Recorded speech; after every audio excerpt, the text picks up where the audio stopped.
All right, so I'm going to be reading something that articulates for me the Christian worldview. I have a series of articles that I've been putting together and editing so that I can put my thoughts into words, because typing things down can sometimes be a very helpful way of bringing across what you believe. So the Christian worldview is a comprehensive system of belief that centers on the existence of a triune God who is both transcendent and immanent, the creator, sustainer, and controller of all things. This God is characterized by perfect rationality, order, and purpose, which are reflected in the laws of logic, the principle of causality, and the uniformity of nature. Human beings, created in God's image, possess cognitive faculties capable of understanding and interacting with the world, but are also fallen and prone to error. Knowledge is possible because God has revealed himself through creation and scripture, providing a reliable foundation for understanding reality. This worldview emphasizes the importance of submitting to God's authority and aligning one's thoughts and actions with his revealed will, recognizing that true knowledge and understanding are ultimately grounded in a relationship with him. One of the things that one can draw from this small paragraph I just read is that only within the Christian framework and worldview is knowledge possible. And I'm talking about knowledge that is certain, 100% certainty, 100% certitude can only be found in the Christian worldview. And let me tell you why. If you say that you know something,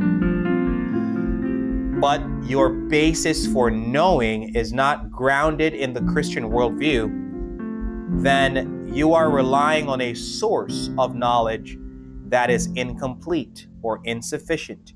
And what I mean by that is this.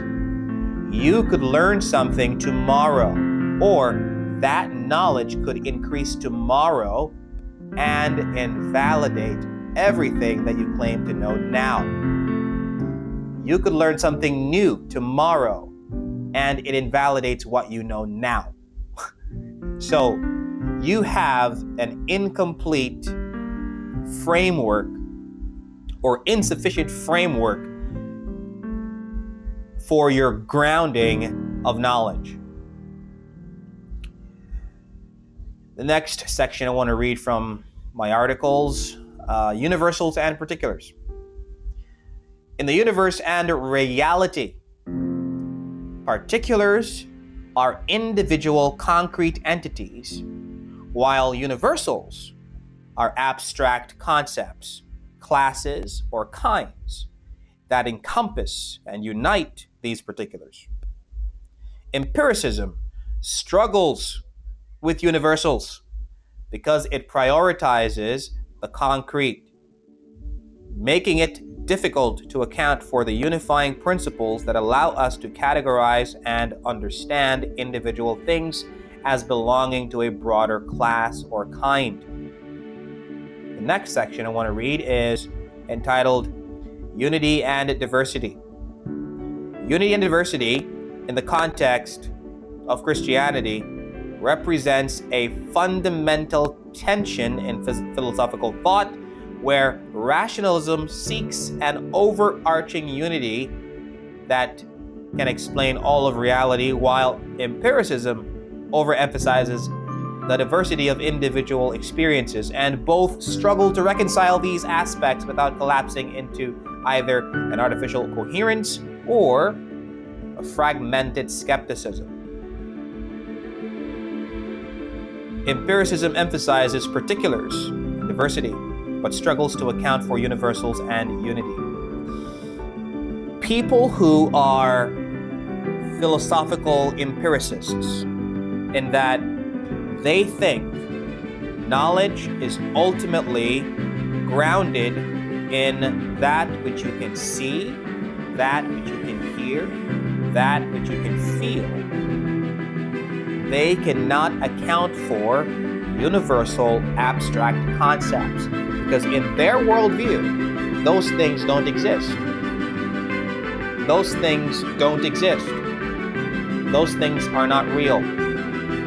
Because the empiricists have that problem, every time they invoke universals, every time they speak universally, they are contradicting their worldview. They are contradicting their beliefs. They are contradicting their framework.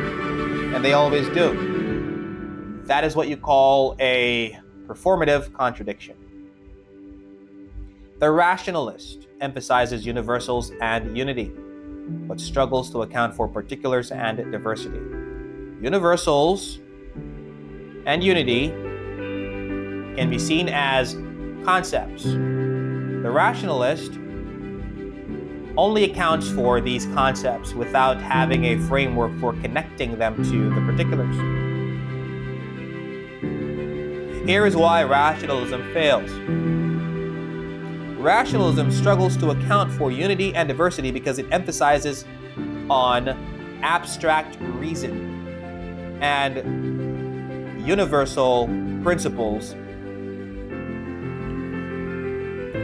I have to read that again. Rationalism struggles to account for unity and diversity because it emphasizes more on abstract reason and universal principles, and it tends to overshadow the significance of individual experiences and concrete realities, often leading to a reductionist worldview that either ignores or inadequately explains the unique characteristics of particulars, failing to provide a sufficient basis for understanding how diverse elements can coexist within a coherent and meaningful whole, without contradiction and incoherence. As it relies on self-evident truths and logical deductions, often overlook the complexities and nuances of the empirical world. Empiricism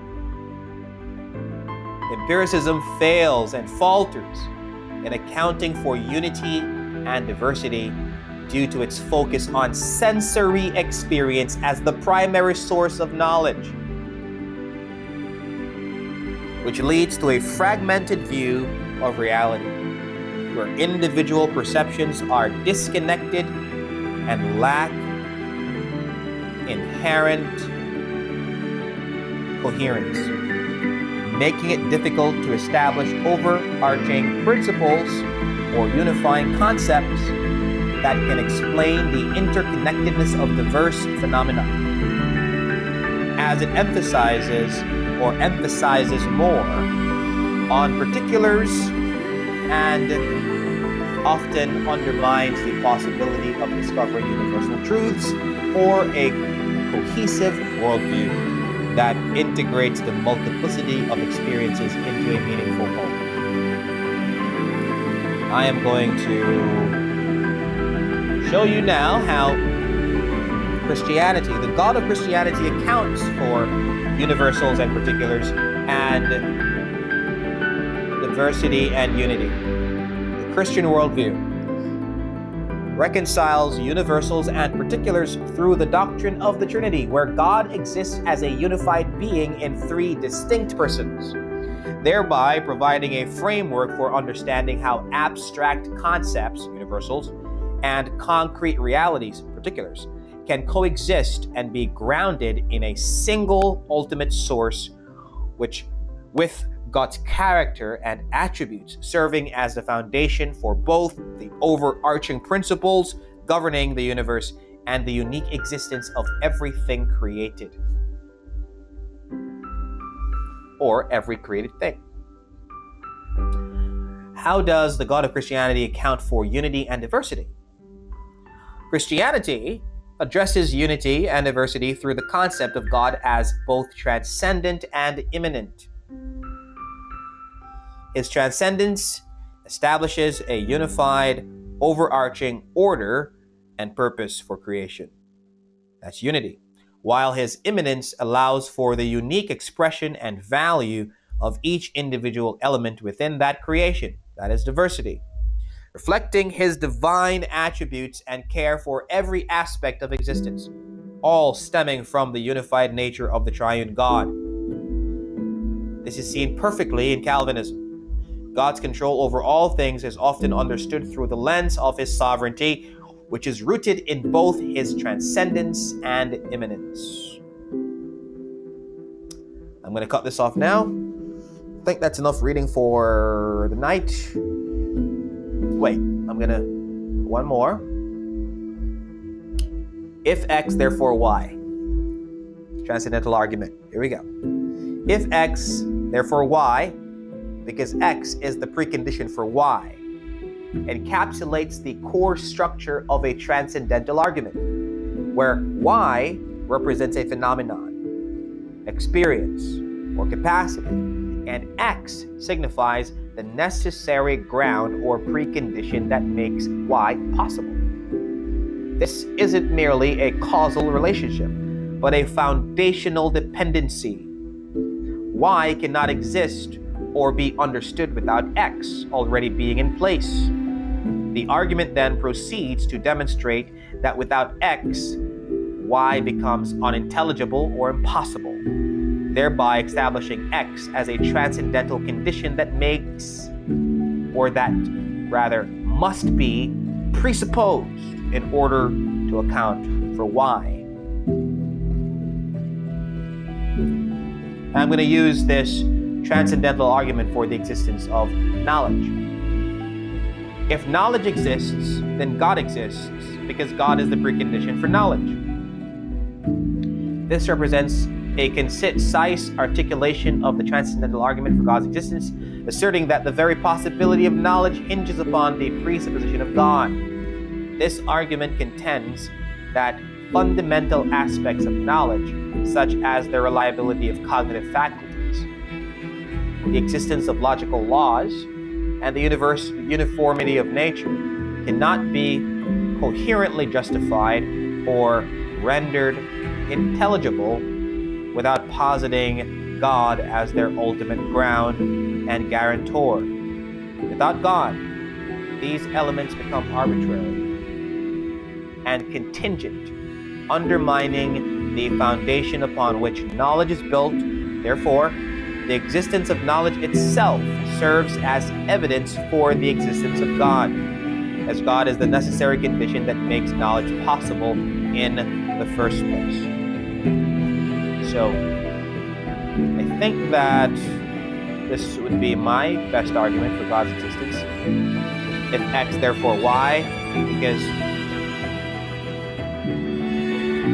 Y. If X, therefore Y, because X is the precondition for Y. So you look at God's existence as the metaphysical grounding or the transcendental grounding of all existence. So what you do is you use existence to prove that God exists, because existence exemplifies ultimate design and intentionality, and ultimate design and intentionality can only come from an intentional being who is a designer, or an intentional being who is rational. So God would be the ultimate, single, personal,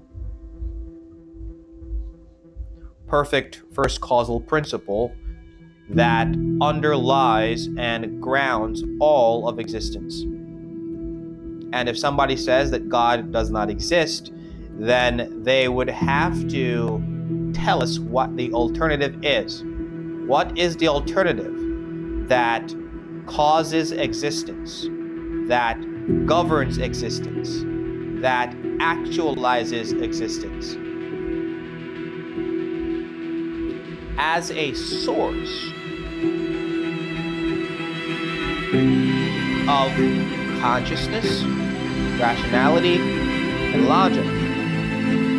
If you say that God does not exist, and you put something in God's place, then does this thing provide a sufficient framework to account for rationality, consciousness, and logic? Because in the Christian worldview, God is rational, God is conscious, and God is logical, which provides a sufficient ultimate first causal principle for what we see in the universe. We see rationality in the universe, we see logic in the universe, and we see consciousness. If you say that that which is characteristically non-rational, non-logical, and non-conscious brought all of these conscious beings and logical beings and rational beings into existence, then, sorry my friends, but you have an insufficient framework for grounding reality and existence. You lack a sufficient framework for explaining why the universe is intelligible. You lack a coherent framework for explaining why we have identity states like rocks, trees, dogs, all of which are unified by characteristics that are similar and are yet diverse in that they are not each other. Dogs are not cats and cats are not dogs. Something unifies them, but they are also simultaneously diverse. What is the ultimate single first causal principle that grounds the existence of unity and diversity? Also, what is the ultimate first causal principle that grounds universals and particulars? I'm talking about universal abstract concepts like redness, triangularity, justice, kindness, blackness. All of these concepts, language, all of these concepts, all these universal abstract concepts that are expressed in particulars. I'm speaking right now. I am an individual, I am a particular that is using the universal concept of language. I'm wearing a blue shirt, or a blue jacket, which is a particular expression of the universal concept of blueness. I'm wearing a cream shirt under this jacket, or whitish. I don't know what you call this, but this is a particular expression of the universal called creamness or shirtness. How do we account for universal abstract concepts and particulars in a world without God? What is the metaphysical grounding? What is the ultimate first causal principle for all of human experience and for all of existence? If you point to a source that does not characteristically ground these things, then you have an insufficient source.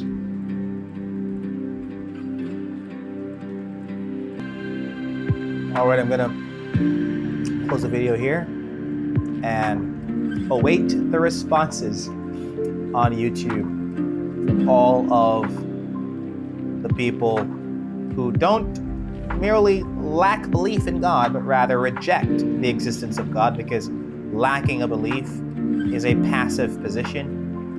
And every time an atheist takes a defensive position for atheism against theism, they are acting in contradiction to their statement.